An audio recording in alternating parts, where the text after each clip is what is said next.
주일 채플에 나오신 여러분을 진심으로 환영합니다. 네, 한 주를 치열하게 살아내고 주님의 성전에 모여서 함께 예배할 수 있음이 기쁨입니다.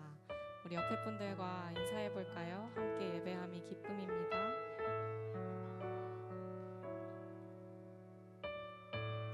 네, 정말로 예배의 자리로 나아오시는 그 발걸음이 기쁨과 기대로 가득 차시길 소망합니다.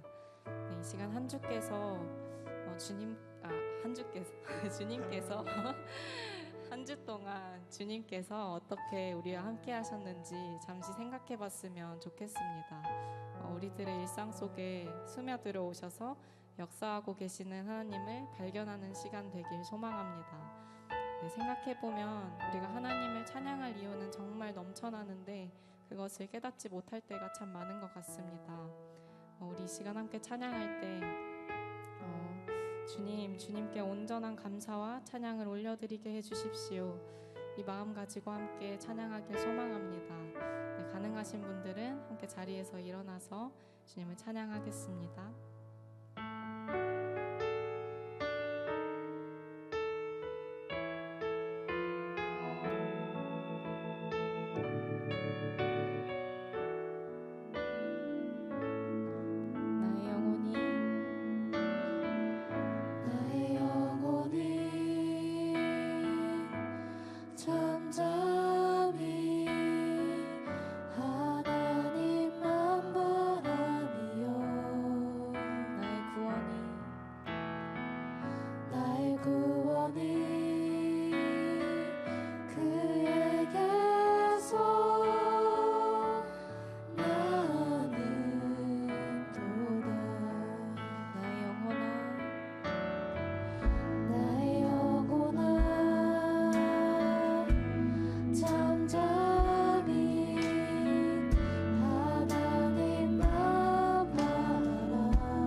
찬양 주신 감사해요.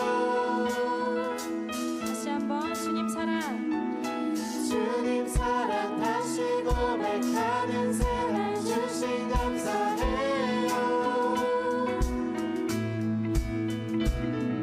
주님 사랑 다시 고백하는 찬양 주신 감사해요. 다시 한번 주님 사랑 주님 사랑 다시 고백하는 사랑 주신 감사해요. 주님 사랑 주님 사랑 다시 고백하는 찬양 주신 감사해요. 우리들의 목소리로 고백합시다. 주 사랑해요. 주 사랑해요. 오밤 다하여 말로 다 할 수 없어. 주 사랑해요. 이번엔 여러분들만 고백합시다.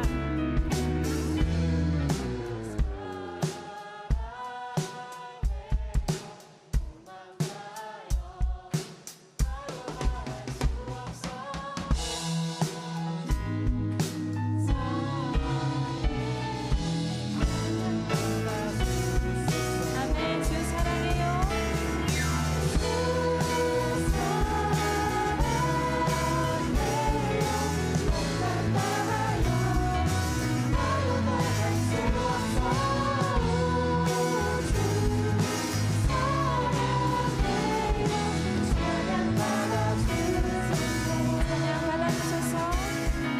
찬양 받아주셔서 다시 한번 찬양 받아주셔서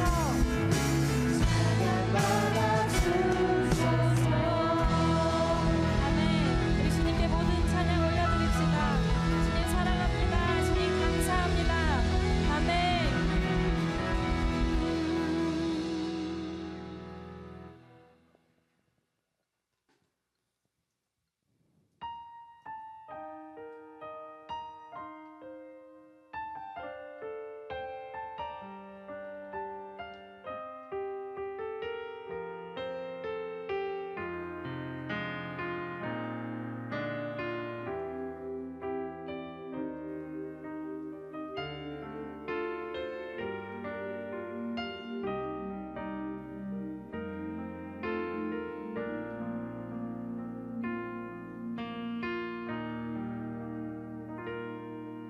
날이 저물어 갈 때 빈들에서 걸을 때 그때가 하나님의 때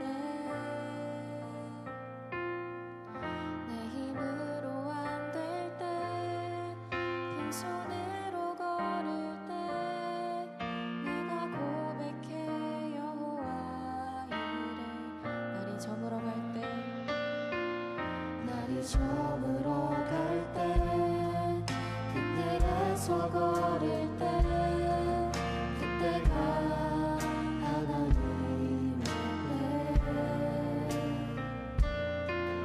내 힘으로 안 될 때 빈손으로 걸을 때 내가 고백해 여호와 주가 일하시네. 주가 일하시네. 주께 아끼지 않는 자에게 주가 일하시네. 주가 일하시네. 신뢰하며 걷는 자에게 우리 모인 이곳에 주님 함께 계시네. 우리는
시간 함께 기도했으면 좋겠습니다. 우리가 고백한 찬양의 가사처럼 날이 저물어갈 때, 빈들에서 걸을 때, 내 힘으로 안 될 때, 빈손으로 걸을 때, 그때 우리는 하나님께 기도해야 합니다. 어느 때에나 주님께 믿음으로 기도해야 합니다. 주님께서는 우리와 항상 함께 하셨고 영원토록 함께 하실 것이라고 약속하셨습니다. 우리 이 시간 그러한 주님의 약속을 신뢰하며 기도합시다. 우리와 함께 하시는 하나님, 우리들이 실패하고 넘어져도 주님께 소망을 두고 살게 하소서. 매일의 삶 속에서 하나님의 나라를 꿈꾸며 살게 하소서. 주님의 나라와 주님의 뜻이 우리들의 삶 가운데 이루어지게 하소서. 우리 이 시간 이러한 마음 가지고 함께 기도하며 나아갑시다. 기도하시겠습니다.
기도하시겠습니다. 깊도다 하나님의 지혜와 지식에 풍성하며 그의 판단은 헤아리지 못할 것이며 그의 길은 찾지 못할 것이로다.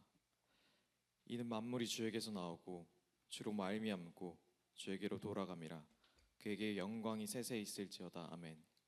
로마서 11장 33절 36절 말씀입니다. 사랑의 하나님 감사합니다. 오늘 주일 채플에 나와 예배할 수 있게 하신 감사합니다. 오늘은 거룩한 주님의 날입니다. 가장 높으신 주님의 영광이 온 땅 가운데 가득하고 은혜가 넘쳐 흐릅니다. 우리가 전심으로 주님을 찬양합니다. 또한 작고 연약한 우리에게 예배할 수 있게 하심 감사합니다. 우리를 위해 예배의 장을 허락하셔서 지치고 무너진 우리를 회복할 수 있게 하셨습니다. 그러나 주님의 은혜를 누리면서도 또 다른 마음으로는 교만하고 어리석은 생각들이 자리하고 있습니다. 죄를 타협하기도 하고 성령님이 주신 마음의 찔림을 무시하며 내 마음대로 살아가고자 합니다. 주님 없이는 살 수 없음을 너무나 잘 알고 있지만 그럼에도 죄 가운데서 살아가려고 하는 나의 모습을 발견합니다. 주님의 보혈로 우리를 정결케 해주셨다는 것을 보험 삼아서 오늘도 죄를 짓습니다. 그러나 주님, 그 모습을 주님 앞에 온전히 내려놓고자 합니다. 매일매일 똑같은 일이 반복되지만 그럼에도 불구하고 주님께서는 우리를 너무나 사랑하셔서 포기하지 않으십니다. 주님의 은혜로 온전히 구원받은 만큼 우리의 행동과 생각도 그에 합당한 자 되게 하옵소서. 학기가 시작하고 정신없이 달려왔습니다. 그 속에서 마음 가운데 공허함이 느껴집니다. 그러나 주님께서 우리를 교회로 세우셔서 하나 되게 하셨습니다. 마음 가운데 거하여 주셔서 함께함을 누릴 수 있도록 해주신 것 감사드립니다. 각자 캠퍼스에서 CCC 사역이 한창 진행되고 있습니다. 새 친구들은 어느 정도 적응을 하고 지역과 캠퍼스에서 복음을 전하고 있습니다.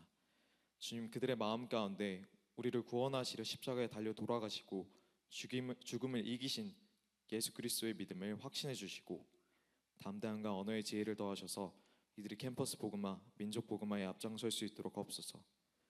주님의 일을 방해하는 악한 영혼들로부터 보호하옵시고 영적 싸움에서 승리하도록 하옵소서. 또한 각 캠퍼스의 리더십을 위해서 기도합니다. 이들이 캠퍼스의 사역을 감당하는 동안에 많은 것을 희생하고 섬기며 나아가고 있습니다. 이들을 위로하여 주시고 가는 길마다 하나님의 예비하심을 누릴 수 있도록 하옵소서. 모든 걸 준비하신 하나님께서 인도하셔서 이들이 그 은혜를 누리도록 하옵소서. 또한 민족과 세상을 위해 기도합니다. 지금은 어느 때보다 주님 안에서 하나가 되어야 하는 시기입니다. 세상은 양극단을 향해 달려가고 있고 그로 인해서 많은 사람들이 상처를 받고 그 상처가 골마 그것이 세상의 모습이 되어가는 상태입니다. 주님, 우리의 모습을 긍휼히 여겨주셔서 우리가 다시 주님으로 말미암아 하나 되게 하소서. 본래 우리가 창조된 상태로서 주님을 찬양하며 살도록 하옵소서. 하나님, 마지막으로 기도드릴 것은 오늘 예배를 통해 하나님이 나의 유일한 주 되심을 고백하고 온전히 주님께 나아가길 원한다는 것입니다. 예배에만 집중할 수 있게 하여 주시고 나에게 주신 말씀이 무엇인지 깨닫고 그 기쁨을 누리도록 하옵소서. 박성민 목사님께서에게 역사하셔서 말씀이 우리의 삶의 기준이 되게 하시고 새로운 일주일을 살아갈 원동력이 되게 하옵소서. 예배 처음부터 끝까지 함께하여 주시고 제풀이 끝난 이후에도 영원히 함께하여 주시기 원합니다. 우리가 온전히 주님께 나아갑니다. 이 예배 기뻐 받아주실 살아계신 주 예수 그리스도의 이름으로 기도드립니다. 아멘.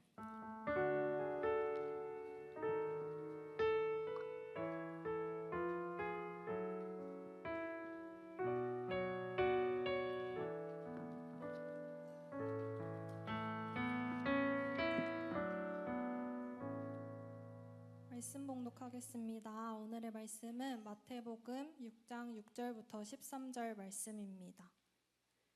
너는 기도할 때에 내 골방에 들어가 문을 닫고 은밀한 중에 계신 내 아버지께 기도하라. 은밀한 중에 보시는 내 아버지께서 갚으시리라. 또 기도할 때 이방인과 같이 중언부언하지 말라. 그들은 말을 많이 하여야 들으실 줄 생각하느니라. 그러므로 그들을 본받지 말라. 구하기 전에 너희에게 있어야 할 것을 하나님 너희 아버지께서 아시느니라. 그러므로 너희는 이렇게 기도하라. 하늘에 계신 우리 아버지여, 이름이 거룩히 여김을 받으시오며 나라가 임하시오며 뜻이 하늘에서 이루어진 것 같이 땅에서도 이루어지이다. 오늘 우리에게 일용할 양식을 주시옵고 우리가 우리에게 죄 지은 자를 사하여 준 것 같이 우리 죄를 사하여 주시옵고 우리를 시험에 들게 하지 마시옵고 다만 악에서 구하시옵소서. 나라와 권세와 영광이 아버지께 영원히 있사옵나이다. 아멘. 아멘. 샬롬. 한 분 한 분을 예수 그리스도의 이름으로 축복하고 환영합니다. 지금 우리가 세상을 보면은 진짜 이 한 단어, 이게 너무나 필요한 시대라는 것을 생각하게 됩니다. 바로 그 단어는 기도라고 하는 거죠. 세상을 보십시오. 이스라엘과 지금 하마스가 시작된, 작년부터 시작된 그것이 지금 계속적으로 번져가면서 이제는 사람들이 기다리고 있습니다. 무슨 일을 이스라엘이 이란한테 할 것인가. 거기에 따라서 제5차 중동 전쟁이 일어날 것인가, 아니면 더 나가서 3차 세계대전이 일어날 것인가까지 얘기가 나오는 그런 시대를 우리가 지금 지나고 있습니다. 굉장히 아슬아슬합니다. 저도 CNN에 이렇게 보면서 지금 거기 나오는 분석가들이 과연 어떻게 할 것인가. 그런데 지금 미국의 대선이 눈앞에 있으면서 이스라엘은 자기네가 원하는 대로 할 수밖에 없는, 하게 되는 그런 분위기가 만들어졌다고 해서 굉장히 불안해하고 있죠. 하나님, 이 가운데 이것이 어떻게 펼쳐질까요? 라고 하는 그런 질문을 던지게 하는 그런 상황입니다. 우크라이나랑 러시아도 만만치 않습니다. 우크라이나를 위해서 계속적으로 저도 기도해 왔습니다. 왜냐하면 지금 CC의 사역적으로 봤을 때 우크라이나가 유럽 전체에서 가장 사역이 잘 되던 나라였습니다. 그 중에 간사가 거기서 죽임을 당한다라고 하는, 군대 나가서 죽은 그런 얘기를 들으면서도 마음이 아팠고 기도를 하게 됩니다.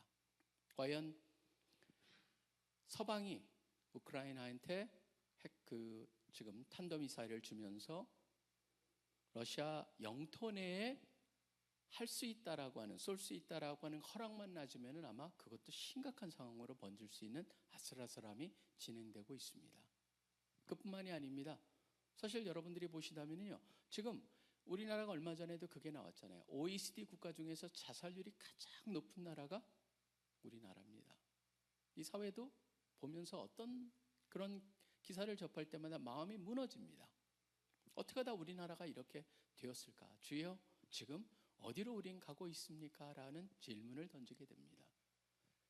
기후재앙을 보면서도 얼마나 헬린이라고 하는 것이 지금 미국을 갖다가 강타하면서 노스캐롤라이나로 돌아갔을 때 노스캐롤라이나의 가장 아름다운 도시 중에 하나인 애쉬빌 같은 데는 이제 완전히 지도에서 없어져 버렸습니다. 너무나 거대한 폭우와 함께 물이 덮쳐가지고 완전히 거의 이제는 회복 불능의 상태까지 가버렸고, 사실은 그 근방에서 멀지 않은 곳에서 GACX라고 하는 전 세계에서 특별히 전 세계 복음이 전파돼야 되는 그런 나라를 놓고 글로벌 컨설테이션 온 처치 멀티플리케이션의 약자인데 GACX의 커다란 모임을 갖다 오랫동안 준비하는데 그것도 캔슬이 돼버렸어요. 그리고 이번에 또 뭐가 왔습니까? 밀턴이라고 하는 게 지금 팬핸들러라고 플로리다가 이렇게 길지 않습니까? 거기에 중심부를 템파를 치고 그 다음에 올랜도에 마지막으로 치고 넘어가는 바람에 계속적으로 올랜도에 있는 우리 간사님들한테 기도해달라고 하는 그것, 계속적으로 기도할 수밖에 없는 상황이 벌어졌습니다. 사실은 제가 이런 상황들을 계속 겪으면서 느끼는 게 바로 그겁니다. 주님, 기도할 수밖에 없는 것. 어떤 사람은 기도를 얘기하면서 기도할 수 있는데 왜 걱정하십니까? 등등 기도랑 연결된 게 너무나 많은데, 오늘도 예수님께서 우리한테 가장 중요한 것 한 가지를 갖다가 가르치신다면 바로 여기서 말씀하고 있는 기도라고 저는 생각을 합니다. 상황이 어려울 때만 기도하는 게 아닙니다. 잘 될 때는 기도 안 하는 게 아니죠. 항상 기도해야 되는 이유, 그 다음에 기도를 한다면 어떻게 할 것이냐. 이 세상을 보면서도 마찬가지죠. 이 세상을 제가 나눴지만 그 세상을 단순히 그런 세상입니다, 어떻게 합니까? 라고 하는 그런 안타까움의 기도가 아닙니다. 오히려 이런 세상을 허락하시는 하나님의 뜻은 어디 있을까? 그 다음에 이런 세상을 우리는 어떻게 봐야 될까? 그 속에서 나의 역할은 무엇일까를 정확하게 알기 위해서 기도하는 것이죠. 자, 그걸 알기 위해서 오늘 예수님께서는 주기도문을 가르치는 배경이 나옵니다. 배경은 바로 뭐였냐면은 그 당시에 어떤 레퍼런스 포인트가 있습니다. 항상 무엇을 얘기할 때 뭘 얘기하려면은 거기에 대상이 되는 그 대상을 중심으로 하게 되는데 그 대상이 바로 바리새인들이었어요. 바리새인들 같은 경우는 어떻게 합니까? 기도조차도, 그 다음에 금식조차도 자기를 드러내는 거에 사용이 되는 그런 걸 보면서 예수님께서는 뭘 말씀하시냐면 우리가 그걸 잘못 이해하면 안 됩니다. 그렇기 때문에 여기 보면은 오늘 읽은 것 중에 이런 말씀이 나옵니다. 네 골방에 들어가 문을 닫고 은밀한 중에 기도하라고 되어 있습니다. 그러면은 대중 앞에서는 기도하면 안 됩니까? 라는 질문, 그게 아니죠. 지금 뭐랑 어떤 문맥 속에서 나온 겁니까? 바로 기도까지도 자기의 의를 드러내는 하나의 지표로 사용하는 상황을 보면서 은밀하게 기도하라고 한 것이지 그냥 대중 앞에서는 기도하지 마십시오가 아니라고 하는 겁니다. 더 나가서 또 무슨 얘기 나옵니까? 이것도 잘못할 수가 있습니다. 뭐냐면 그 중언부언 하지 마라 그러면서 뭐라고 얘기하냐면 이 말씀을 하십니다. 그들이 말을 많이 하여 들을 줄 생각하느니라 그러면서 구하기 전에 너희에게 있어야 될 것을 하나님 아버지께서 아시느니라. 이걸 잘못 이해해가지고 그럼 기도할 필요가 없다는 얘기냐? 아니죠. 당장 밑에 가자마자 뭘 합니까? 일용할 양식을 구하라고 돼 있어요. 그러니까 여러분들이 늘 말씀을 볼 때 어떤 문맥 속에서 이것이 주어졌는가라고 하는 것을 이해한다면은 일제 예수님께서 이 주기도문이라는 것을 통해서 우리한테 무엇을 가르쳐 주는가? 저는 주기도문을 한 5번이나 6번 정도 가장 핵심적인 단어 하나씩을 뽑아가지고 핵심적인 표현에 한번 초점을 맞춰서 우리가 너무나 친숙하기 때문에 지나가 버릴 수 있는 그것을 한번 돌아보는 그런 계기로 삼고자 합니다. 첫째는 뭐냐면은 우리가 알아야 될 것은 우리는 우리의 기도를 점검해 봐야 된다는 것이죠. 기도를 점검해 봐야 됩니다. 나는 기도를 어떻게 하고 있는가? 라고 하는 것을 점검해 봐야 되는데 기도는 왜 그리 필요할까요? 여러분, 기도는요, 기도를 통해서 뭘 알 수 있습니까? 내가 누군가를 정확히 알 수 있습니다. 그게 참 이상하죠? 내가 누군가를 정확히 알 수 있는 건 의외로 많은 사람들이요, 그 조사를 해보면 그 행동심리학 같은 데 조사를 해보면 사람들이 자기가 결정적으로 갖고 있는 컴플렉스나 열등 의식이 있는 그 영역 아니고는 다 자기가 평균 이상이라고 착각하고 살아요. 모든 사람이 그렇다는 거예요. 다 자기가 평균 이상인 줄 알아요. 자기가 열등의식이 있거나 그 다음에 컴플렉스가 있는 것을 빼고는. 그게 바로 인간이에요. 근데 기도를 통해서 점점점 뭘 알게 됩니까? 우리를 알게 돼요. 저는 늘 이런 말씀이 있잖아요, 여러분. 영웅은 전기를 남기고 성인은 참회록을 남겨요. 알면 알수록 뭡니까? 내가 얼마나 죄인인가를 깨달아요. 그게 바로 기도는 알면 알수록 내가 누구인가 어떤 존재인가를 알게 된다는 의미에서 기도는 너무 중요하죠. 그 다음에 기도는요 또 뭐랍니까? 기도를 통해서만이 하나님을 알 수 있어요. 나 자신 알 뿐만 아니라 하나님도 정확하게 알 수 있어요. 소통을 하지 않으면서 어떻게 합니까? 하나님은 늘 함께 계시기 때문에 자동적으로 알아지는 겁니까? 임마누엘 하시기 때문에 우리는 하나님을 자동적으로 알든가요? 여러분도 여러분의 형제라든가 어머님, 아버님하고도 어떻게 합니까? 대화를 하지 않는다면요 알 수가 없는 거예요. 하나님을 알기 위해서라도 우리에게 꼭 필요한 게 뭡니까? 기도라고 하는 것이죠. 그리고 더 나가서요 저는 기도를 통해서만이 우리의 변화를 알 수가 있습니다. 여러분이 기도의 내용을 한번 점검을 해보세요. 과거에 혹시라도 기도문을 적어놓은 게 있고 지금 여러분의 기도를 갖다 대조해 보신다면 여러분이 어떤 것을 어떻게 기도하느냐를 본다면 여러분의 신앙 성장이 되고 있느냐 아니냐를 금방 알 수가 있습니다. 무엇을 기도하고 있느냐? 바로 내가 변화되고 있느냐라고 하는 것을 너무나 잘 보여주는 게 저는 기도라고 생각을 합니다. 그리고 기도가 없으면요 사실 크리스천은 살 수가 없어요. 저는 시편을 보면서 느끼는 게 뭐냐면 시편은요 진짜 눈물 속에 기도합니다. 실망 속에 기도합니다. 때로는 막 너무너무 화가 나서 분노 속에서 기도합니다. 절망 속에서 기도합니다. 눈물을 흘려가면서 기도합니다. 온갖 기쁨이 가득한 데서 기도하는 또 기대하는 아주 다양한 것들이 가득합니다. 시편 전체는 뭘 보여줍니까? 바로 어떠한 상황 속에서도 기도하라고 하는 것을 시편을 통해서 보여주고 있어요. 그렇기 때문에 한마디로 기도는 뭡니까? 기도 없이는 살 수가 없는, 기도는 우리의 가장 기본이 된다. 그리고 그 기본이 되는 기도 중에서 가장 중요한 기도가 뭐고 가장 모델 기도가 뭐냐면 주기도문이에요. 여러분 기가 막힌 게요. 저도 사실 주기도문에 대한 책을 썼었어요. 근데 지금 돌아보니까 다시 쓰고 싶다는 생각이 있어요. 왜냐하면 주기도문 뭐와 같냐면요 성경을 알면 알수록 그 알아지는 것을 가지고 다시 한번 주기도문 읽어보면 거기는 단어 하나하나가 얼마나 기가 막히게 살아난지 몰라요. 마치 뭐와 같냐면 성경 전체를 갖다가 농축한 엑기스가 담겨져 있는 게 바로 주기도문이에요. 한 단어 한 단어가 너무너무 기가 막혀요. 그렇기 때문에 우리가 주기도문을 보는데 예수님께서는요 지금 주기도문을 가르치시는데 여기서 두 가지 종류의 기도가 있다라는 얘기를 해요. 물론 극과 극을 얘기합니다. 사실은 포인트를 얘기하기 위해서는 극과 극을 얘기하는 게 편합니다. 아마 대부분의 사람들이 이 중간 어딘가에 있을 겁니다. 하나는 뭐냐면 여기서 모델 하나 나오는 게 뭐냐면 이방인들이 하는 기도라고 하는 거예요. 바로 그 기도를 먼저 보시고 또 다른 극을 갖다 얘기하는데 그 극과 극 사이에 어딘가에 우리가 있지만 점점점 다른 극 쪽으로 옮겨가는 게 지금 필요하다는 걸 예수님께서 말씀하고 계시는데 첫 번째 뭐냐면 이방인들의 기도입니다. 이방인들의 기도는 한마디로 뭡니까? 비즈니스 관계라는 거예요. 한번 그걸 한번 보겠습니다. 지금 보시면은 이렇게 지금 얘기를 합니다. 예수님께서 너희는 그들을 본받지 말라. 8절에 보면 그거 하는데 그 바로 전에 뭐가 돼 있습니까? 어떻게 뭘 본받지 말라는 거예요? 이방인같이 중언부언하지 말라라고 돼 있습니다. 근데 이 중언부언이라는 단어가 참 재밌는 단어입니다. 왜냐하면 이게 바토스 랄레오라고 하는 단어인데 바토스가 여러분 헬라 신화에 나오는 하나의 인물이에요. 바토스가 누구냐 하면은 그 신을 갖다가 속이는 바람에 내려와가지고 하지 말랬는데 그걸 갖다 밝혔기 때문에 혀를 갖다가 묶어버립니다. 그래서 혀가 자기가 한 말을 지키지 않아도 혀가 묶어진 존재가 바로 바투스라고 하는 존재입니다. 그래서 여러분들이 바투스라고 쳐보시면은 바투스에 대한 그게 나와요. 그러니까 바토스 랄레오는 바투스 같이 말한다는 거예요. 그러니까 뭡니까? 잘 안 들린다는 거죠. 그래서 이걸 갖다가 어떻게 번역을 할까? 그러다가 여기서 보면 그래서 여러분들이 보면 바투스를 갖다가 쳐보면은 텅 타이드라고 돼 있습니다. 혀가 꽁꽁 묶였다.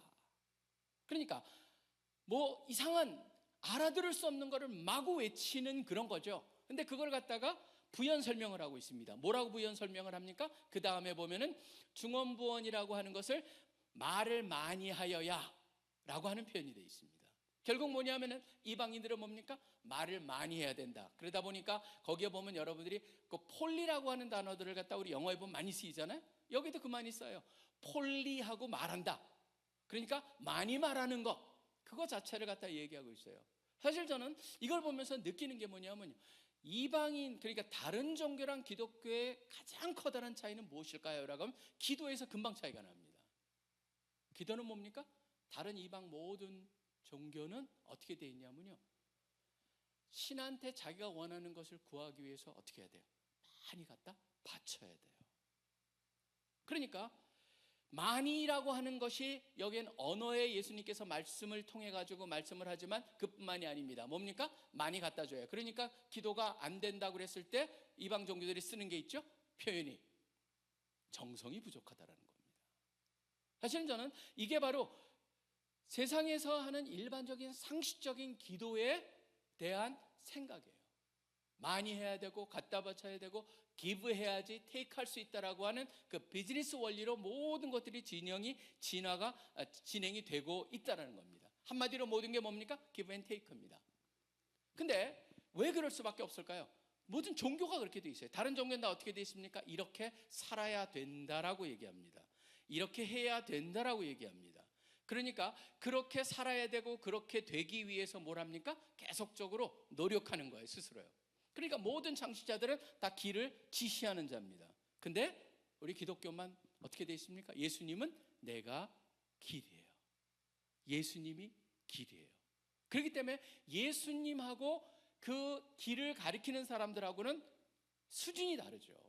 근데 그 예수님이 바로 그렇기 때문에 그런 식의 기도를 하지 마라, 바로 비즈니스 관계의 기도가 아니다라는 것을 분명히 얘기하면서 그 다음에 또 다른 극단으로 갑니다. 그 두 번째 극단이 바로 뭡니까? 하나님의 자녀라는 사실을 알고 기도해야 된다는 것이죠. 그게 바로 여기에 시작 부분입니다. 그러므로 너희는 이렇게 기도하라. 그러면서 하시는 게 바로 뭐예요? 하늘에 계신 우리 아버지여 라고 되어 있습니다. 근데 흥미로운 건요, 우리 성경이나 아니면은 여기 보면은 영어에도 보면 Our Father in Heaven 그래가 조금 더 Father가 앞쪽으로 왔죠. Our라는 게. 근데 흥미로운 거는 헬라어를 보잖아요. 원래 원어를 보면 Father가 제일 먼저 나옵니다. Father, 그 다음에 Our in Heaven, 이런 형태로 돼 있어요. 핵심이 뭐예요? 강조가 어디 있어요? 파테르라고 하는 Father의 강조가 있다라고 하는 거예요. 자, 그렇다면 여러분들이 한번 잘 보셔야 됩니다. 왜 그러냐면 왜 예수님께서 이렇게 말씀하고 계실까? 사실 누가복음 11장을 보면요, 주기도문을 또 한 번 가르쳐 주시는데 거기선 조금 다른 상황 속에서 나타납니다. 제자들이 예수님한테 얘기를 해요. 우리에게도 기도를 가르쳐 주세요. 요한도 보면은 제자들한테 기도를 가르쳐 주잖아요. 우리에게도 기도를 가르쳐 주세요. 그랬더니 예수님께서 그럼 너희는 이렇게 기도하라라고 했을 때 그 기도는 뭘 얘기하는 겁니까? 우리가 드리는 기도는 우리의 정체성이, 우리의 존재가 드러나기 때문이라고 하는 것을 알 수 있게 만드는 법입니다. 그걸 가리키다 보니까 예수님께서도 뭐라 하냐면 제일 먼저 시작하는 게 뭘로 시작한다고요? 아버지라고 하는 단어로 시작합니다. 파테르라고 하는 단어로 시작을 하고 있다라고 하는 거예요. 여러분 잘 생각해 보십시오. 하나님은 창조주십니까? 아닙니까? 맞잖아요. 그러면 창조주여 그렇게 시작할 수도 있겠죠. 하나님은 왕이십니다. 그러면 왕이시여 라고 시작할 수 있을 겁니다. 더 나아가서 하나님은 친구라고 그랬기 때문에 하나님 나의 친구여, 우리들의 친구여 라고 말할 수 있겠죠. 나의 구원이여 라고 말할 수 있겠죠. 다 많은 것들, 다 맞는 말입니다. 근데 그거를 선택하지 않고 뭐를 선택하셨냐면 바로 아버지란 단어를 선택했다는 걸 우리는 잘 보실 필요가 있다라고 하는 겁니다. 그걸로 시작을 합니다. 근데 하나님과 우리 관계에서 아버지라고 부를 수 있는 건 바로 어떻게 된 거냐면은 바로 법적인 관계입니다. 하나님께서 우리를 입양하셨다는 거죠. 바로 그게 성경에 나오는 가장 기본적인 것이 됩니다. 그분이 바로 우리를 입양했습니다. 입양을 했는데 입양할 때 우리가 입양자를 선택하는 게 아닙니다. 입양을 할 때는 항상 누가 선택합니까? 그 입양을 하기로 결정한 부모가 아이를 선택하는 겁니다. 부모한테 달려 있습니다. 바로 그렇기 때문에 입양이라고 하는 단어는 우리의 측면으로 봤을 때 뭡니까? 선물이다라고 하는 것을 우리가 분명히 기억나게 하고 계시는 것이죠. 그러다 보니까 갈라디아 4장 26절에는 이런 말씀이 나옵니다. 너희가 다 믿음으로 말미암아 그리스도 예수 안에서 하나님의 아들이 되었다. 예수 안에서 믿음으로 말미암아, 그래서 through faith in Jesus Christ라고 하는 그 표현이 앞에 나오고 그 다음에 하나님의 아들이 되었다라는 표현이 나와요. 그뿐만이 아닙니다. 믿는 자에게 하나님의 자녀가 되는 뭘 주셨다고 되어 있습니까? 권세를 주셨다고 되어 있습니다. 우리 성경에는 권세라고 되어 있는데 영어 성경에 보면 right, 그래서 권리를 주셨다라고 하는 번역이 되어 있는데 원래 단어는 더 엄청난 단어예요. 헬라어는요, 엑스시아라고 하는 단어로 그는 특권을 주셨다는 표현입니다. 그러니까 그건 뭐예요?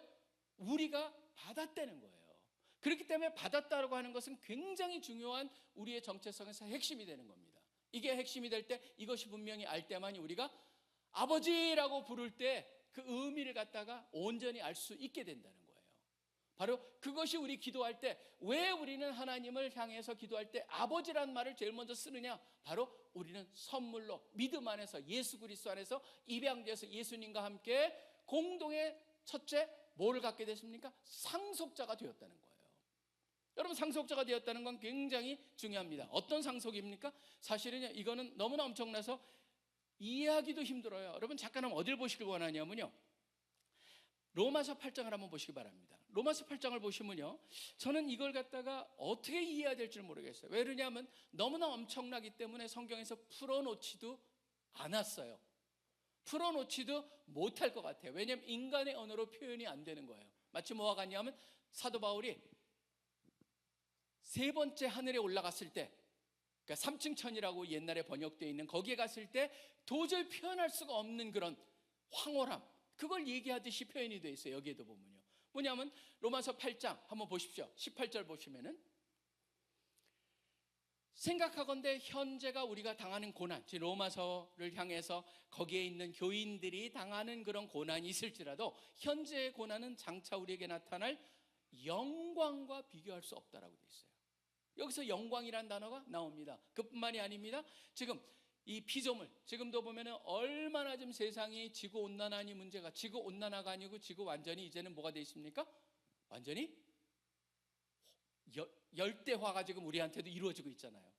그런 상황 속에서 있는 그런 피조물들이 21절에 보면 이런 말이 나옵니다. 그 바라는 것은 피조물도 썩어짐의 종로로 탄 데서 해방되어 하나님 자녀들의 영광의 자유에 이르는 것이니라. 그리고 여러분 보시면 시편에 어떤 표현이 나온지 아세요? 그때 하나님이 다시 오실 때 나무들이 춤을 출 것이다 라고 하는 표현까지 나와 있어요. 이건 사실은 뭐냐면 여러분들이 상상하셔야 됩니다. 과연 우리한테 약속된 영광이 무엇일까? 우리한테 주시겠다고 하는 기업이 무엇일까? 과연 어떤 것이 우리를 기다리고 있는가? 우리가 노력해서 얻는 게 아니죠. 다시 한번 말씀드리지만 선물이죠.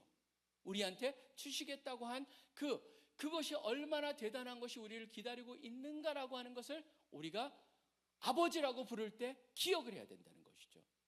그 다음에 더 나가서 바로 뭡니까? 그럼 보장된 영광에 더해서 그 다음에 우리가 볼 수 있는 건 뭡니까? 하나님의 지속적인 관심과 하나님의 보호와 또 하나님이 우리한테 관심뿐만 아니라 보호뿐만 아니라 우리를 인도하고 계시는 것을 기억하라는 것이죠.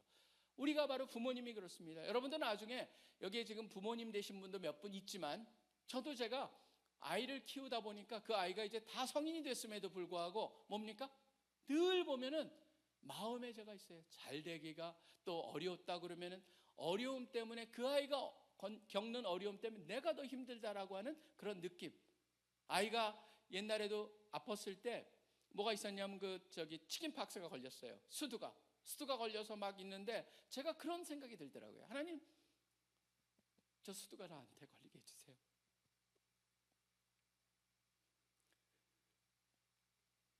그게 바로 하나님의 마음이라는 거죠.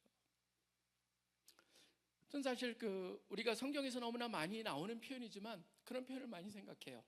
세상이 어두워질수록 기도가 바로 뭐냐면 하나님, 진짜 눈동자같이 지켜주신다는 의미가 무엇인지 경험하며 살기를 원합니다. 암탉이 병아리를 날개 밑에 모음과 같은 그런 것이 무엇인가를 생각하길 원하고, 시편에 나오는 말씀과 같이 하나님이 방패가 되는데, 우리가 갖다 거기에 보면 그 방패라 하는 쉴드라고 하는데 around us라고 번역이 됩니다. 우리를 둘러싼 방패예요. 그러니까 우리 식으로 하면 쉴드를 쳐주십시오라고 하는 표현이죠. 바로 그것이 무엇인가를 갖다가 생각하게 됩니다. 하나님은 그 정도로, 저는 그 부모가 되고 나서 드디어 점점점 나이가 들어감에 따라서 손자 손녀를 보면서도 느끼는 게 뭐냐면, 이게 하나님의 마음을 조금씩이라도 이해하게 되는 걸 느낍니다. 근데 보십시오, 가족이 된다, 그거는 바로 뭡니까? 내 마음이 있다, 관심이 있다, 그런 모든 것이 있을 뿐만 아니라 더 뭡니까? 그 아이한테 누가 해를 가하려면 어떻게 돼요? 내가 나가서 대신 그 앞에서 싸워주고 싶은 마음이 생기잖아요. 예수님이 바로 그래요. 예수님이 그러기 때문에 교회를 핍박하던 그 바울이 되기 전에, 바울이라고 하나님께서 사도 바울로 세우기 이전에, 물론 이름이 바울이라는 이름이 있었지만 그때는 사울이라고 불렸죠. 사울이라고 불렸을 때 사울을 향해서 뭐라고 얘기하십니까? 다메섹 도상에서 사울아 사울아 왜 네가 교회를 핍박하느냐, 그렇게 안 해요. 뭐라고 하세요? 왜 나를 핍박하느냐. 그분이 바로 우리랑 동일시하신다는 거예요. 그렇다면 여러분들이 바로 파테르라고 하는 아버지라고 부를 때 단순히 상속자가 아니고 보호자가 되시고, 그분이 인도자가 되시고 주관자가 되시고 나와 동등한 나의 가족의 모든 것을 책임지시는 분이 되신다라는 것을 우리가 알고 나서 바로 그 안에 아버지라고 하는 그 호칭이 연결이 돼야 된다는 것이죠. 더 나아가서 세 번째는 뭐가 있습니까? 완전히 새로운 정체성이 부여되는 거예요. 제가 계시록 가지고 논문을 썼잖아요. 계시록의 논문을 보면, 계시록을 쓰면서 제가 논문을 쓰면서 느낀 거 하나는 뭐냐면요, 거기에 보면 이런 게 나옵니다.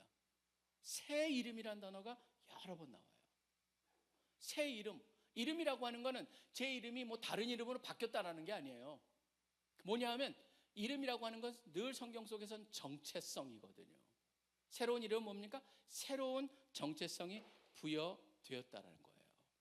자, 이걸 갖다가 본다면은 저는 이게 바로 기독교인들이 이 세상을 살아가면서 다른 자세로 살아갈 수밖에 없는 이유가 됩니다. 뭐냐면 소위 말해서 알랭 보통이라고 하는 사람, 르보통이라는 사람이 말한 거죠. 지적한 거죠. 현대인을 보면서 현대인의 특징 중에 하나가 뭡니까? 다 위치 불안 속에 있다는 거예요. 스테이터스 앵자이어티. 자기가 어떤 직급까지 올라가느냐, 얼마만큼 월급을 받느냐, 어떤 회사에 살아가느냐, 그리고 내가 어떤 사회 속에서 어떤 직위에 있느냐에 따라서 그것을 가지고 다 사람들이 자기의 정체성을 거기서 찾으려고 하는데, 여러분 보시면요, 그 사람이 우리보다 훨씬 높기 때문에, 더 직위가 높기 때문에 더 우리보다 행복할 것 같습니까? 아니에요. 그 사람들 만나보세요. 전혀 그렇지 않아요. 그 사람들은 또 자기보다 위에 있는 사람들을 봐요. 이 스테이터스 앵자이티라고 하는 위치 불안이라고 하는 거는요, 어느 위치에서 다 동일합니다. 그러한 눈으로 자기의 정체성을 찾고자 했을 때는. 우리의 정체성은 항상 어디 있습니까? 어디에 있어야지만 모든 것이 제자리를 찾게 됩니까? 바로 하나님 안에 뿌리를 내리고, 맞아, 내가 하나님의 자녀야. 그것이 바로 우리의 정체성의 가장 기본이 됐을 때 다른 것들은 그냥 일종의 타핑에 불과합니다. 요새 뭐 타핑이 중요하다고 그러는데, 제가 보니까 참 이번에도 제가 그 코리아 트렌드 2025를 갖다 봤더니 거기도 타핑이 중요한 시대, 그런 얘기들이 나오더라고요. 타핑이 중요하죠. 근데 저는 타핑은요, 궁극적으로 그 케이크의 전체를 갖다가 이쁘게 만들지만 케이크는 그게 결국적으로 그 케이크는 그 안에 뭐가 들어있느냐로 이름이 됩니다. 바닐라 케이크냐 초콜릿 케이크냐. 아무리 타핑을 놔도 핵심이 바로 뭐냐면 그 안에 들어있는 케이크가 뭐냐로 결정이 되는 거잖아요, 이름이요. 그래서 아무리 옆을 갖다 이쁘게 해도 그 안에 팥이 들어있어 팥빵이 되는 거예요. 저는 그렇듯이 우리가 기억해야 되는 건 뭐냐면, 여러분들이 나의 정체성이 어디에 뿌리를 내리고 있느냐. 그렇기 때문에 우리가 아버지라고 부를 때, 기도할 때 하나님께서 우리한테 약속해 주신 영광, 하나님께서 우리의 보호자 되신다라고 하는 그 약속, 그 다음에 하나님의 자녀라고 하는 그 새로운 정체성, 이것을 갖다 잊지 말고 살아가고 그것을 갖다가 생각하면서 하나님께 기도해야 한다는 것이죠. 저는요 아버지라는 것을 갖다 보면서 느끼는 게 뭐냐면 예수님은요 계속 하나님을 부를 때마다 아버지라고 불렀어요. 아버지 하나님, 아버지, 아버지요. 그런 식으로 계속 부르시다가 딱 한 번 예외가 있습니다. 언제인 줄 아세요? 십자가 도상에서 뭐라고 하세요? 나의 하나님, 나의 하나님, 왜 나를 버리셨나이까? 그게 유일하게 예수님이 하나님을 하나님이라고 불렀을 때입니다. 저는 거기에 참 굉장히 깊은 의미가 있다고 생각합니다. 무엇일까요? 바로 우리의 자리에 쓰셨기 때문에, 죄 없는 자를 우리를 위해서 죄가 되셨기 때문에, 죄를 짊어지시고 돌아가시는 순간이었기 때문에 바로 그 순간은 뭘 잃어버리신 거예요? 결국 하나님의, 어떻게 보면 예수님은요 기도를 잃어버렸고 더 나아가서 그의 아들됨을 잃어버리신 거예요. 누굴 위해서? 우리를 위해서. 그렇기 때문에 아버지라고 하는, 여러분이 기도할 때 아버지라고 하는 그 기도를 드릴 때 여러분이 아셔야 될 건 뭐냐면 바로 이것을 나한테 일어나게 하기 위해서 예수님께서는 바로 아들됨까지도 버리셨고 기도를 잃어버리셨구나, 십자가 도상에서. 바로 그것을 갖다가 우리가 깨달으면서 아버지라고 부를 수 있어야 된다는 것이죠. 결국 그렇기 때문에 어떻게 됩니까? 히브리서 4장 16절에 나온 것 같이, 그러므로 우리는 긍휼을 받고 때를 따다 돕는 은혜를 얻기 위해 은혜의 보좌 앞에 어떻게 해요? 담대히 나아갈 것이라. 담대히라는 단어가 나옵니다. 저는 이 담대히라는 단어, 그렇기 때문에 여러분들이 혹시라도 내가 무슨 하나님 앞에 이런 구할 자격이 있어? 라고 하는 그런 의심이 들 때도 걱정하지 마세요. 왜 그렇습니까? 자격은요 우리가 일해가지고 얻는 게 아니라는 거죠. 하나님이 하셨다는 거죠. 예수 그리스도를 통해서 그 일을 이루셨기 때문에, 부여해 주셨기 때문에 선물로 받은 그 자격을 생각하면서 담대히 하나님 앞에 나아가야 한다는 것입니다. 그게 바로 또 다른 극에 있는 기도의 형태입니다. 비즈니스 모델이냐 아니면은 패밀리 모델이냐라고 하는 거예요. 근데 우리는 대부분이 이 중간 어디에 걸쳐져 있어요. 근데 어떻게 하면은 우리가 점점점 패밀리 모델로 움직일까 했을 때, 저는 여기에 나오진 않았지만 우리 성경 전체에서 나와 있는 세 번째 중요한 포인트를 하나 더 더하길 원합니다. 그건 바로 뭐냐면요, 우리의 기도는 하나님 사이즈가 되어야 된다는 거예요. 우리의 기도가 하나님의 사이즈가 되어야 된다는 거예요. 하나님을 향해서 아버지라고 부를 수 있는 것, 여러분 시편에도 나오는 거 있죠? 81편 10절 유명한 거죠? 나는 너를 애굽 땅에서 인도해낸 여호와 네 하나님이니 네 입을 크게 열라 내가 채우리라. 여러분 이거는요, 제가 요새 와서 이걸 갖다 특별히 하나님 사이즈를 갖다 더 강조하고 싶은 건 바로 뭐냐면요, 이번에 제가 코리아 트렌드를 보면서 느꼈던 게 있습니다. 과거에는 꿈과 소망과 야망과 그런 걸 굉장히 강조하는데, 그 얼마 전에 그게 유행했었죠. 소확행. 작지만 확실한 행복.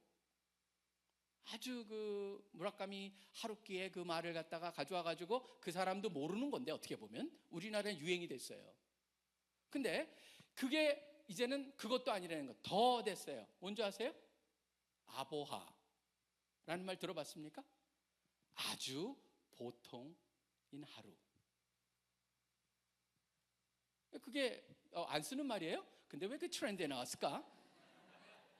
사실은 제가 아보하를 보면서 느끼는 게, 보면 아보하라는 신조어가 있는데 행복해한다는 믿음에서 벗어나가지고 이 사람들이 이렇게 합니다. 그저 무난하고 무탈하고 안온한 삶의 가치를 두는 태도. 그렇기 때문에 특별한 행복이 오지 않았더라도 아주 보통의 오늘의 하루가 중요하다. 사실 읽어보면서 이게 세상이 이렇게 가는구나라는 것을 봤지만 저는 좀 씁쓸했어요. 특별히 젊은이들이 아보하라면은 여러분이 모르는 게 저는 감사합니다. 오히려. 왜냐하면 젊은이들이요 이렇게 축소되면 안 되겠죠. 왜냐하면 여러분 성경을 보세요. 젊은이들은 뭘 먹고 사는 사람들입니까? 꿈과 희망, 소망을 먹고 사는 사람들입니다. 어느 누구보다도. 그러니까 젊은이들이 너무 쉽게 늙은이가 되어버린다는 거예요. 어린아이들이 모델래 그러면은, 나는 8살짜리 초등학생이 나는 선생님 돼가지고 안정적인 직업을 찾겠다 그러면 그 아이를 어떻게 보겠어요, 여러분? 저는 안정이라고 하는 직업의 일찍부터 안주하는 것 자체가 문제가 있듯이 청년들이, 젊은이들이 꿈을 잃어버리고 아보하를 외친다면 이거는 심각한 문제라는 생각이 있습니다. 성경 자체는 뭐라고 되어 있습니까? 바로 카존, 키아존, 그런 말이 가득해요. 그게 바로 청년들한테 쓰여진 말이에요. 청년들은 환상을 보고 꿈을 꾸고라고 되어 있어요. 그렇기 때문에 여러분들이 이 세상의 트렌드 속에 여러분이 빨려 들어가지 말고, 저는 그런 면에서 온도계가 되지 마십시오라고 하는 겁니다. 그냥 단순히 몇 도구나 라고 하는 것은 아니고 온도 조절계가 되어야 된다는 거죠. 여러분 한 분 한 분들이 바로 거기서 세상이 이럴지라도 나는 거기에 동조하길 거부하고, 세상의 이 물결이, 세상의 이 홍수가 나를 덮을지라도 그 속에서 나는 표면을 향해서, 바로 수면을 향해서 헤엄치며 올라가면서 거기서 숨을 쉬고 성령의 숨을 쉬면서 그 능력으로 세상을 헤쳐나가겠다라고 하는 꿈을 갖는 여러분들이 되셔야 한다는 것입니다. 그게 저는 이 세상 속에서 아보아를 읽으면서 느꼈던 겁니다. 예수님께서 그렇게 하기 위해서 우리를 위해서 돌아가시면서 쓰신 말씀이 있습니다. 잠깐 한번 요한복음 17장을 가보시죠. 저는 요한복음 17장을 볼 때마다 여기도 또 계속적으로 반복되는 단어가 나옵니다. 요한복음 17장, 아까도 제가 그 로마서 8장을 보셨을 때 영광이라는 게 무엇일까 그러는데 여기도 반복돼서 나와요. 보십시오. 17장 같은 경우에 4절 5절 같은 경우는 아버지께서 내게 하라고 주신 일을 내가 이루어 아버지를 이 세상에서 영화롭게, 이게 다 이게 영광이거든요. 영광스럽게. 5절에도 보면 아버지와 창세전에 내가 아버지와 함께 가졌던 영화로서 지금도 아버지와 함께 나를 영화롭게 하옵소서. 계속적으로 영광, 영화, 그런 얘기가 나오고 24절에 뭐가 나옵니까? 아버지와 내게 주신 자도 나 있는 곳에 나와 함께 있어서 아버지께로 창세전부터 나를 사랑하시고 하심으로 내게 주신 나의 영광을 그들로 보게 하시기를 원하옵소서. 여러분, 이게요, 예수님께서 우리를 위해서 기도하고 계시는 거예요. 그렇다면 저는 특별히 이 세상이 어떻게 돌아가건 저는 개의치 않습니다. 왜냐하면 세상은 어차피 하나님을 거부하고 하나님의 말씀을 듣지 않는 사람들은 자기의 원하는 대로 갈 수밖에 없습니다. 그렇지만 하나님의 말씀에 귀를 기울이고 하나님의 자녀로 사는 사람들이라면 우리는 달라야겠죠. 바로 영광이 무엇인가? 바로 그것을 꿈을 꾸면서 진정 영광을 통해서 갖는 그런 자유함이 무엇인가? 여러분, 자유는 어떻게 정의하세요? 원하는 대로 막 하고 싶은 겁니까? 하고 싶은 대로 하는 겁니까? 아니에요, 여러분. 그거는 방종이라고 그러죠. 자유는 뭐냐면요, 자기가 원래 해야 되고 할 수 있도록 만들어진 대로 하기를 원하는 게 자유예요. 그러니까 내가 해야 돼. 그리고 하도록 원래 내가 만들어져 있어. 그거를 하고 싶어. 그게 여러분 자유예요. 근데 세상은요, 그 앞에 있죠. 분명히 내가 해야 되고 할 수 있는 게 있어요. 근데 그거를 하고 싶지 않게끔 세상이 만들기 때문에 자유롭지가 않은 거예요. 그러다 보니까 30대 20대 대학생일 때, 고등학생일 때 무슨 얘기냐면 제일 하고 싶은 게 뭐냐면 놀고 싶다예요. 30대 직장인이 제일 하고 싶은 게 뭔지 아십니까? 공부하고 싶다예요. 그게 뭐냐면 여러분들이 해야만 하는 것, 할 수 있도록 만들어진 것을 하고 싶어하는 자유함을 둘 다 누리지 못하는 거예요. 그렇기 때문에 진정한 자유를 누린다는 건 뭐냐면, 예수님 안에서 진정한 자유를 누린다는 것은 바로 하나님하고 함께 하면서 하나님께서 우리에게 능력을 주시고 인도하실 때만이 그 일이 가능해지는 겁니다. 그렇기 때문에 하나님의 꿈을, 사이즈의 꿈을 꾸기 위해서는 어떻게 해야 됩니까? 여러분 계시는 여러분의 그 눈앞에 있는 그것만 보시지 말고요, 이제는 뭘 하셔야 돼요? 비상을 해야 돼요. 크게, 위에서 크게 봐야 된다는 거죠. 그렇기 때문에 우리는 늘 보면요, 자기 삶만 중시하고 사는 사람이 행복하고 잘 될 것 같죠? 여러분, 그건요, 윌리엄 네어맨이라는 사람이 이미 30년 연구를 해가지고 밝혀진 거예요. 우리는 왜 사는가라는 책을 한번 읽어보세요. 이 사람은 세계 3대 석학이에요. 거기 보면 나옵니다. 자기만을 위해서 사는 사람은 결코 행복할 수가 없어요. 늘 보면은 자기보다 그 이상을 뛰어넘어서 그 어느 정도까지 하느냐에 따라서 행복의 상황이 결정이 돼요. 그렇기 때문에 성경에서 뭐가 나옵니까? 먼저 그의 나라와 그의 의를 구하라. 그리하면 이 모든 것이 너에게 더해지리라. 하나님이 그렇게 하면 주신다? 그게 아니거든요. 그게 올바로 됐을 때 다른 것들이 제자리를 찾기 시작한다는 것을 거기서 말씀하고 있는 거예요. 그렇기 때문에 우리는 어떻게 해야 됩니까? 저는 여러분들이 캠퍼스 다니면서도, 캠퍼스에 있으면서도, 공부하면서도 우리 참 제가 총단들을 감사하게 여기는 건 뭐냐면, 총단 대표단 또 우리 이렇게 주일날 와서 열심히 섬기는 우리 모든 지체들의 참 훌륭하다. 그리고 볼 때마다 제가 마음속에 주님, 저들이 참 감사합니다. 저들을 축복하여 주시옵소서라고 기도하는 이유가 바로 뭔지 아세요? 바로 여러분들은 여러분 이상의 것을 놓고 이미 살고 계시기 때문이에요.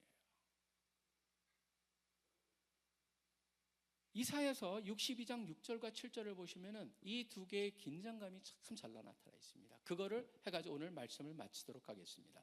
이사야서 62장 6절과 7절을 보시면은 이렇게 되어 있습니다. 예루살렘이여, 내가 너의 성벽 위에 파수꾼을 세우고 그들로 하여금 주야로 계속 잠잠하지 않게 하였느니라. 그러니까 기도하게 하였다는 거예요. 그래서 너희 여호와로 기억하게 하는 자들아, 그러면서 바로 여호와께서 세우신 자들로 하여금 너희는 쉬지 말며 라고 되어 있습니다. 기도하기를 쉬지 말라. 계속 구하라는 거예요. 그러면서 그 다음에 나와 있는 게 더 놀랍습니다. 또 여호와께서 예루살렘을 세워 세상에게 찬송을 받게 하시기까지 그로 쉬지 못하게 하라. 우리가 쉬지 말고 하나님으로 하여금 쉬지 못하게 하라. 어떻게 해요? 우리가 기도를 갖다 쉬지 않음으로써 하나님도 지속적으로 쉬지 못하게 하라는 것이죠. 결국 그렇기 때문에 핵심이 바로 뭡니까? 여러분이 캠퍼스에서도 캠퍼스를 놓고 기도하고, 친구들을 놓고 기도하고, 과복음화를 위해서 기도하고, 캠퍼스 복음화를 기도하고, 민족 복음화를 위해서 기도하고, 그런 모든 것들이 바로 뭐냐면 하나님을 쉬지 못하게 하는 것. 근데 전제 조건이 뭡니까? 우리가 쉬지 말아야 된다는 것이죠. 그 때문에 기도를 쉬지 않고 여러분들이 기도 속에서 여러분이 성장을 경험하며 또 하나님을 경험하시면서 하나님께서 여러분들을 향한 그런 놀라운 일들을 행하시면서 여러분의 인생을 통하여서 그 하나님이 여러분 한 분 한 분에게 Father, 아버지, Father, 거기에 담겨있는 그 의미와 함께 깊은 만지심과 함께하심과 또 임재하심을 경험하시는 한 분 한 분 되시기를 간절히 축원합니다. 기도하겠습니다. 하나님 아버지, 감사합니다. 예수님께서 우리에게 기도를 가르쳐 주셨고 기도의 시작을 아버지라고 하는 단어로 시작하신 것을 한번 보았습니다. 그렇습니다. 하나님이 우리 모두의 아버지가 되십니다.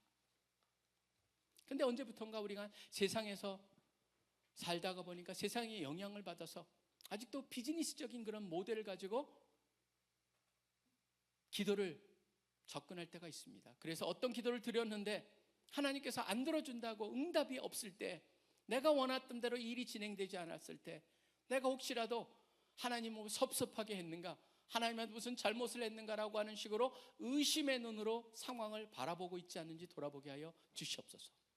오히려 하나님께서 더 좋은 것으로, 더 훌륭한 것으로 우리에게 주시고자 다른 계획을 가지고 계실 수 있다라고 하는 가능성을 가지고 오히려 그때도 감사하면서 또 기도할 수 있는 우리 모두가 되게 하여 주시옵소서. 아버지 감사합니다.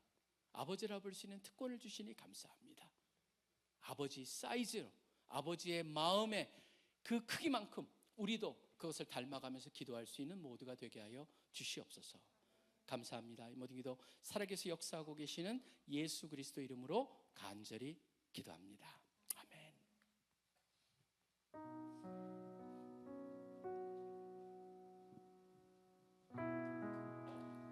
지금은 합심기도 시간입니다. 이 시간 주님의 선하심 같이 찬양하시고 기도의 자리로 나아가겠습니다.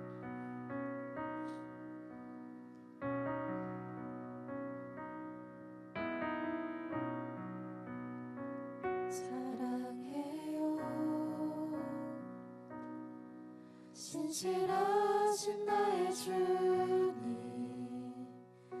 나의 삶 주님 안에 있네.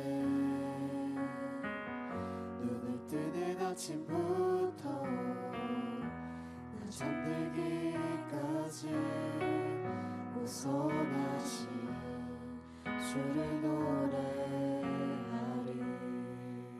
신실하신 신실하신 나의 주님 나의 삶을 인도하셨네 나의 모든 오해가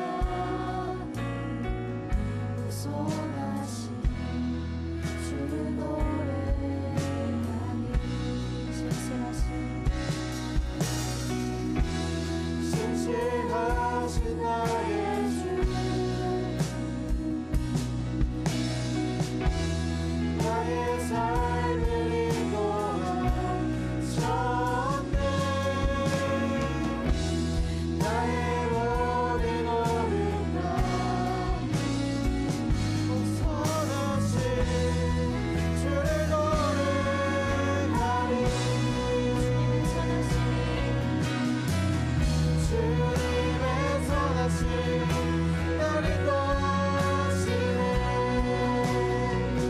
주님의 선하신 날 지켜주시네 주께 엎드려 나의 모든 삶 주님께 드리네 주님의 선하신 날 인도하시네 주님의 선하신 날 인도하시네 주님의 선하신 날 지켜주시네 주께 엎드려 나의 모든 삶 주님께 드리네 주님의 선하신 날 인도하시네 신실하신 나의 주 나의 삶을 인도하셨네 나의 모든 어려움과 우선하신 주를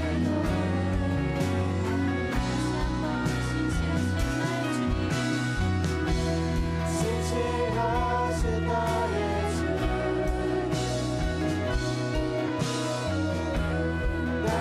삶을 인도하셨네 나의 모든 어려움과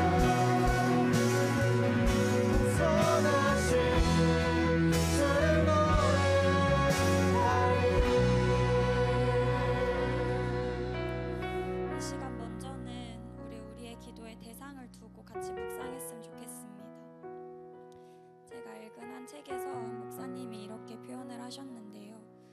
기도의 대상이 누군지도 모른 채 기도하는 것은 수치인 없는 편지를 보내는 것이나 다름없다.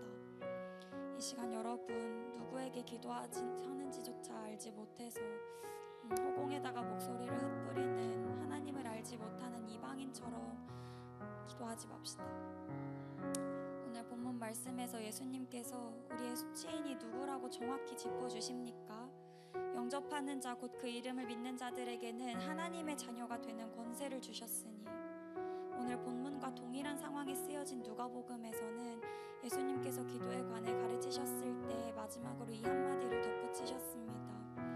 너희가 악할지라도 좋은 것을 자식에게 줄 알거든 하물며 너희 하늘 아버지께서 구하는 자에게 성령을 주시지 않겠느냐. 하나님을 아버지로 경험하며 살아갑시다. 하나님을 아버지라고 생각하면 내가 드린 기도에 대한 응답 여부는 중요하지 않습니다. 오병이어를 다 드려도 괜찮은 이유는, 응답되지 않아도 괜찮은 이유는 나의 아빠는 내가 구하기도 전에 나의 필요를 가장 잘 아시는 아버지이시기 때문입니다. 최고로 선하신 아버지이시기 때문입니다. 먼저 찾아오셔서 우리의 아버지 되어주신 하나님을 매일마다 깊이 알아가고 그분의 자녀로서 살아가게 해달라고 기도합시다. 이 시간 하나님을 아빠, 아버지로 부르며 이렇게 기도합시다. 하나님 아버지, 우리는 눈에 보이는 것들을 구하고 손에 쥐어지는 작은 것들을 원하지만 하나님은 우리 눈에 보이지 않고 우리 손에 들어오지도 않는 것들을 준비하시고 예비하시는 분이신 줄 믿습니다. 하나님, 저의 상황, 세상이 돌아가는 것들을 보면 걱정과 근심이 쏟아지지만 주님, 이 말씀을 기억합니다. 내게 부르짖으라 내가 내게 응답하겠고 네가 알지 못하는 크고 비밀한 일들을 보이리라. 가장 선하신 하나님께서 나의 아버지라는 사실을 잊지 않고 모든 걱정과 필요를 두고 중언부언하지 않겠습니다. 그런 순간이 닥쳐올수록 성경 전체를 통틀어서 나를 사랑한다고 알려주고 계시는 말씀에 파묻히겠습니다. 우리가 기도하면 기도할수록, 살아가면 살아갈수록 나의 아버지를, 하나님의 선하심을 더욱 알아가게 하소서. 제게 아무것도 없을지라도 하나님께서 제 아버지 되시기 때문에 완전히 괜찮습니다. 하나님이 내 아빠라는 사실을 깊이 알고 전심으로 기뻐하며 찬양하게 하소서. 하나님을 아버지라 부르는 특권을 저버리지 않고 살아가게 하소서라고 이 시간 하나님의 아버지 되심을 인정하고 찬양하는 기도를 드립시다. 기도하시겠습니다.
그리스도인다운 기도를 드립시다.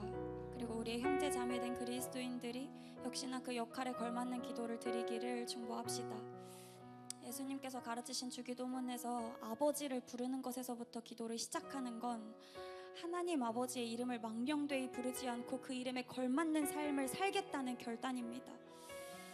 하늘 아버지의 이름에 걸맞게 사는 것은 무엇이겠습니까? 하늘 아버지의 꿈은 백성들을 세상에서 건져내셔서 구원하시는 것입니다. 하나님께 아버지라 부르며 기도하는 사람들은 하나님과 합심하여서 하나님 나라를 구하겠다고 결단한 사람들입니다. 그런 사람들이 모인 곳엔 인간의 이기적인 속성이 허물어지고 하나님의 사랑과 공의가 충만한 관계 혁명이 일어나는 곳이 될 줄 믿습니다. 그리스도인은 이미 복받은 자로서 하나님의 뜻을 따라 구원을 위해 기도해야겠습니다. 다른 숱한 종교인들이 하는 기도와는 달라야겠습니다. 걱정 근심에 파묻혀서 하나님의 아버지 되심을 믿지 못하고 그저 눈앞에 보이는 기도만 주문 읊듯이 하지 않게 하소서. 하나님의 생각에 대해서는 생각지도 않고 내 것만 떼쓰는 그런 중언부언하는 기도를 드리지 않기를 원합니다. 우리 이 시간 회개합시다. 그리고 우리가 대신해서 회개합시다. 아버지의 자녀다운 기도를 드리기를 구합시다. 또 중보합시다. 그래서 이 시간 이렇게 기도했으면 좋겠는데요. 하나님이 아버지 되심을 알지 못하고 믿지 못하고 내 상황에만 몰두해서 내 것만 요구하며 기도했음을 주님 깨닫습니다. 저뿐만이 아니라 주변에 너무 많은 우리 형제 자매들이 잘못 기도하고 있음을 봅니다. 주님, 염치 없는 저희를, 하나님의 생각은 이해하지도 못하는 저희의 좁은 마음과 생각을 용서해 주십시오. 주님, 이제는 우리가 하나님의 자녀답게 주님께서 가르쳐 주신 대로 우리를 위해 기도하며 살기를 원합니다. 주님, 계속해서 하나님 자녀답게 기도하는 방법을 우리에게 알게 하소서. 아버지, 이 땅의 한국교회가 아버지 하나님의 자녀가 된 우리가 아버지의 이름을 망령되이 부르지 않도록 끊임없이 성령님 우리의 생각을 깨워 주시옵소서. 그리스도인들이 나에게서 눈을 들어 하나님의 꿈과 마음에 합하여지기를 원합니다. 이 땅을 향한, 내 이웃을 향한 하나님의 계획을 기억하며 내가 아닌 그들을 위해 기도하게 하소서. 하나님의 자녀, 그 이름에 부끄럽지 않게, 특권에 걸맞게 하나님의 생각과 사이즈에 걸맞는 선교적 사명을 분명히 잘 감당해내게 하소서. 제가 먼저 무조건적인 순종으로 하나님의 선하심을, 아버지 되심을 나타내겠습니다. 우리 지체들이 그렇게 살 수 있도록 돕고 기도하겠습니다. 그리스도인들의 이와 똑같이 기도하며 살아갈 수 있게 하소서라고 다 같이 충고하시며 기도하시겠습니다. 기도합시다.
우리의 모든 마음을 모아 예수 그리스도의 이름으로 기도드렸습니다.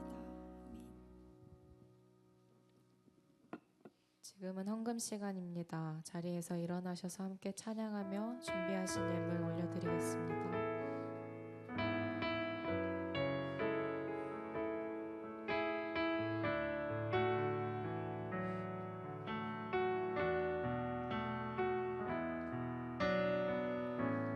민족의 가슴마다 피 묻은 그리스도를 심어 이 땅에 푸르고 푸른 그리스도의 계절이 오게 하소서. 오게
아버지, 우리를 불러주시니 감사합니다.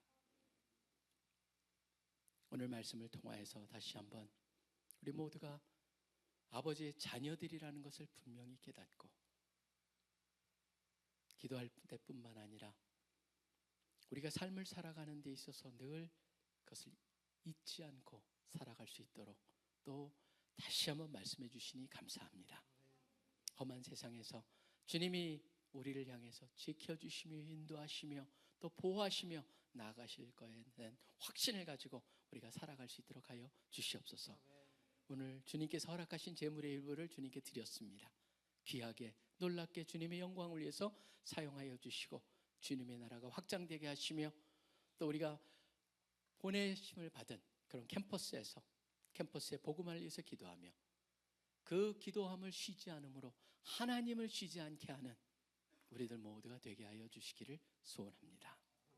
지금 우리 주 예수 그리스도의 특별하신 은혜와 하나님 아버지의 무한하신 사랑하심과 성령님의 교제하심이 이들으면서 함께 하나님을 아버지라고 부르면서 아버지의 자녀들답게 멋지게 이 세상에서 살아가기를 소원하는 우리 CC의 귀한 형제 자매들의 학업과 사역과 하는 모든 일 위에 이제로부터 영원토록 항상 함께하여 주시기를 간절히 축원하옵나이다. 아멘.